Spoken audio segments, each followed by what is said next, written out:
দেখেন এটা খালি অন্যভাবে দেখার দরকার না। বিএনপি এই যে এর আগেও আওয়ামী লীগ যখন ছিল বিভিন্ন ইস্যু ভিত্তিক, আজকে মনে করে যে সেই কয়লার দিয়ে তার সুন্দরবনের ওই যে প্রজেক্ট করলো, তাই না, এটাকে সবাই প্রোটেস্ট করছে। কিন্তু যখনই বিএনপি এই আন্দোলনটার সাথে সম্পৃক্ত হয়েছে, এটার মধ্যে কিন্তু ওই রয়ের এজেন্টরাই বলছে ও কেন ঢুকবে, অর্থাৎ এটাকে ভয়েল করা।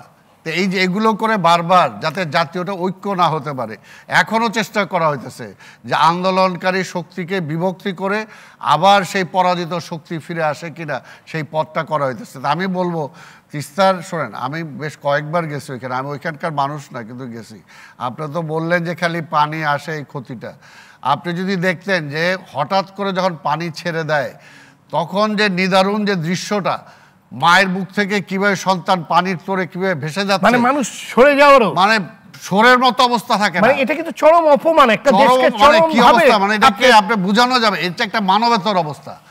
এটা হইতে পারে হঠাৎ আপনি দিলেন একটা কোথায় ভাইসা চলে গেল তার সন্তান, পরে দিন সে লাশও পায় না, তারা কোনো কেয়ার করে না। তাইলে এইভাবে করে দিবে? ধন্যবাদ। পারতেছে শুধু একমাত্র আমাদের নিজেদের রাইট ইন্টিগ্রিটি নাই, নিজেদেরই নাই, এই কারণেই সম্ভব।